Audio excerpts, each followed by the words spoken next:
নমস্কার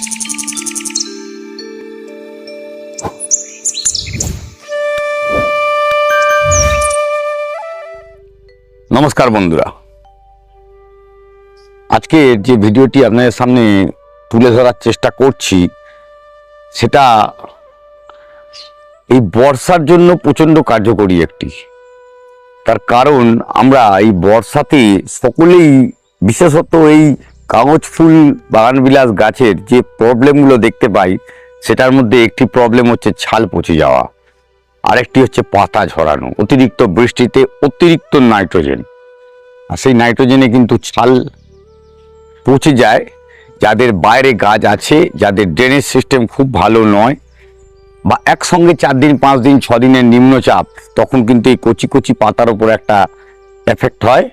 আর আমরা সকলে ঠিক মতন ফাঙ্গিসাইড ইউজ করতে পারি না। এই যে গাছগুলো দেখছেন, এতে প্রপারলি ফাঙ্গিসাইড ইউজ করা হয়েছিল বলে গাছের এই ফলিয়েজ ধরে রাখা সম্ভব হয়েছে। আর ড্রেনেজ অত্যন্ত ভালো, যার জন্য জল একদমই জমার সুযোগ পাইনি। তার মধ্যেও কিছু কিছু কচি পাতা কখনো কখনো নষ্ট হতে শুরু করে। এই যে নষ্ট হওয়া পাতা দেখবেন গাছের, হঠাৎ করে এই যে এখানে দেখালে বুঝতে পারবেন, এই গাছটি পাতাটাই দেখুন, এই কচি পাতাতে ঠিক এই জিনিসটি। আর পাতা অত্যন্ত দুর্বল হয়ে পড়ে, এরম হাত দিলেই ফসে পড়ার প্রবণতা এই গাছের মধ্যে দেখা দেয়।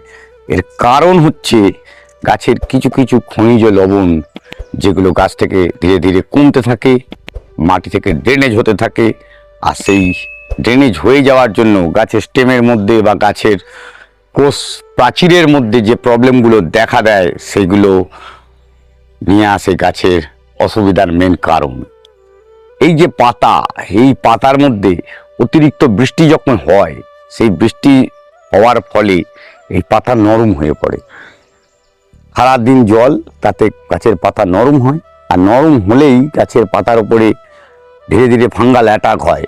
আর যেগুলো ফাঙ্গাল অ্যাটাক হয় না, যখনই গাছটি পাতা দেখবেন, আমরা বলি রেন বার্ন, সত্যি জলে কি কিছু বার্ন করা যায়? যায় না। কিন্তু ওইটাই দেখবেন, এই যে রেন বার্ন, 2 দিন 3 দিন বৃষ্টি, 4 দিনের দিন রোদ্দুর উঠেছে।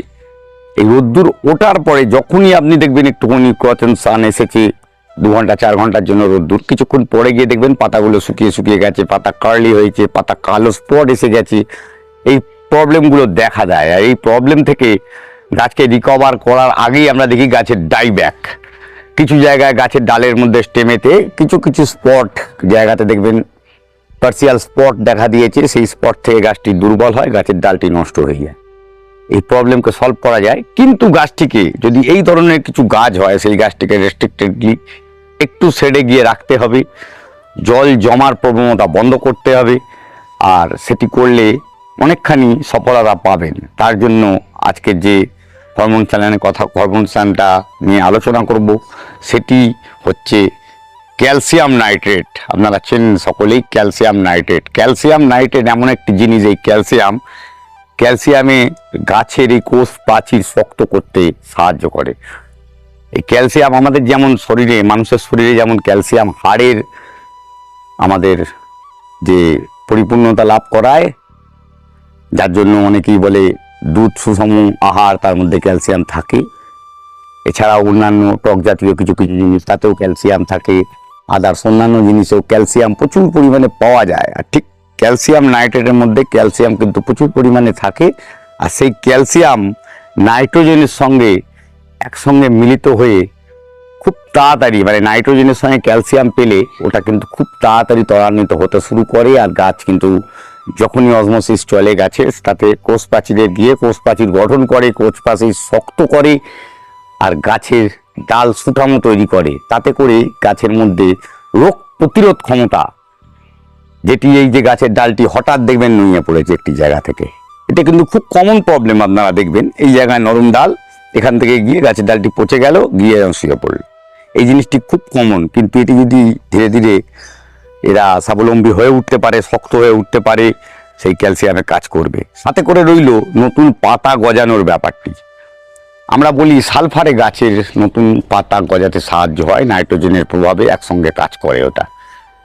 কিন্তু না, আজকে আর সালফার নিয়ে আলোচনা করব না। আজকের আলোচনা করব ম্যাগনেসিয়াম। গাছের পাতা তো চলে আসছে, গাছের পাতা আসার পরে সেই পাতার মধ্যে সালোক সংশ্লেষ বিক্রিয়া তাকে আরো বাড়ানো, সেই কাজটি করে কিন্তু ম্যাগনেসিয়াম। আমরা বলি গাছে স্প্রে করুন গাছের গোড়ায় দিন। তার কারণ মেন হচ্ছে কি, সালোক সংশ্লেষ করতে গাছের মধ্যে যে পত্ররন্ধ্র যেগুলো আরও ভালো করে তৈরি করা, সেই জিনিসগুলো তৈরির জন্য ম্যাগনেসিয়ামের খুব কার্যকারিতা একটা আছে।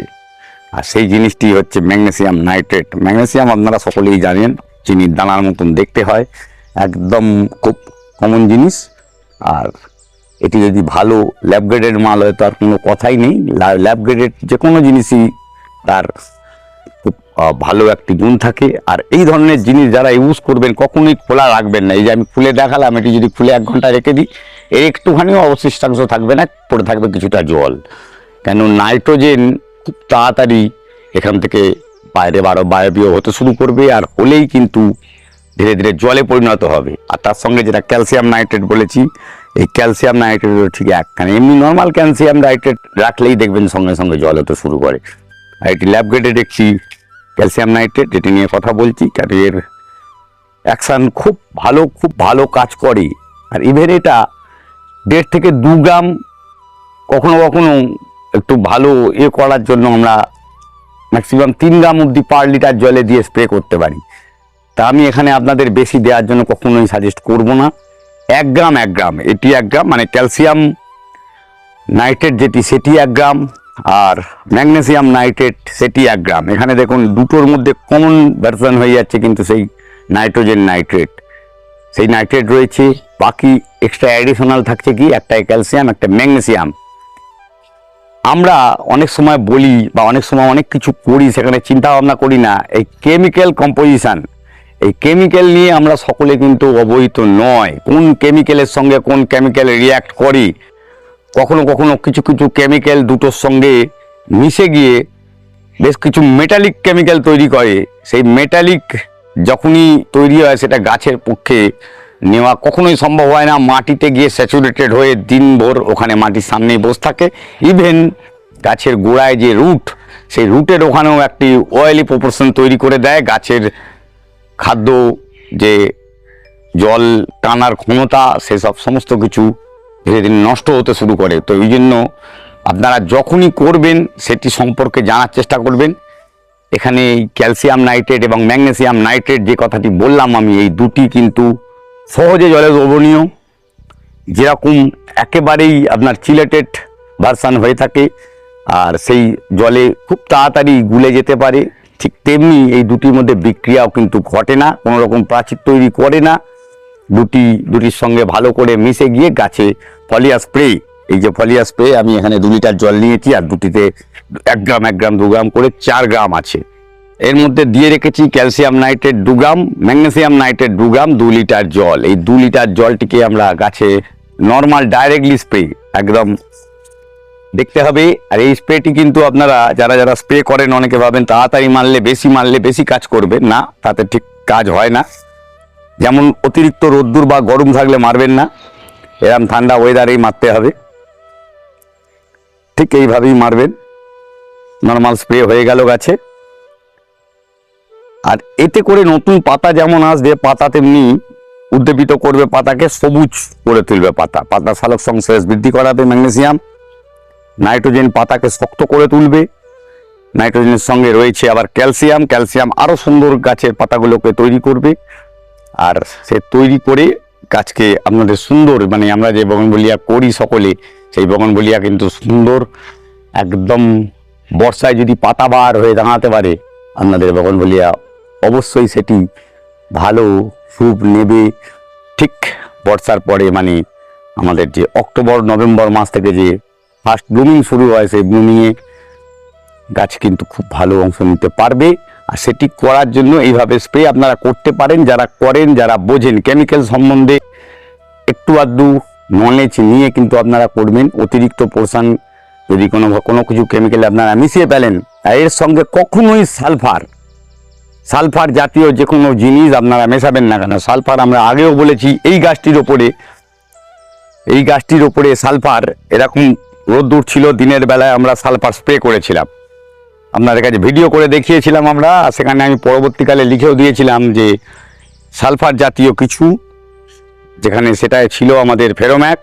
এই ফেরোম্যাকের সঙ্গে আমরা আরও চিলেটেড আপনার যেটি মোবোবিন ছিল সেটিকে ইউজ করে একসঙ্গে স্প্রে করেছিলাম। সাপে বর কখনো কখনো হয়, কিন্তু সাপে বর সব সময় হবে তা নয়। এই গাছের একটি পাতাও অবশিষ্টাংশ ছিল না, প্রতিটি পাতা নিচে ঝরে পড়েছিল। দেখতে পাচ্ছেন এখনো সেই পাতা চাপ চাপ হয়ে পড়ে রয়েছে। দেখুন একদম যতটি পাতা ছিল সব কটি পাতা ঝরিয়ে ফেলেছিল বলে কিন্তু গাছ আজকে এত সুন্দর সবুজ হয়ে উঠেছে। কিন্তু সব সময় সব গাছ, এটি বড় গাছ, এর উপযুক্ত জায়গা বা সেইভাবে তার ক্ষমতা আছে বলে সে তার নতুন পাতা বের করে। ছোট গাছের প্রতি একদমই নয়। যারা বুঝতে পারবেন না, দেখে ভুল সিদ্ধান্ত নিয়ে ভুল জিনিস স্প্রে করলে কিন্তু গাছের পাতা নষ্ট হয়ে যাবে। আর সালফার কখনোই রোদ্দুরে বা গরমের সময় সালফারকে স্প্রে গাছে করবেন না। সালফার গাছের জন্য যতটা ভালো, কিন্তু ডাইরেক্টলি স্প্রে করলে সালফার ততখানি খারাপ। কেন মাটিতে সালফার মিশলে গাছের কোনো ক্ষতি হবে না, মাটি সেটাকে ঠিক অ্যাডজাস্ট করে নেবে।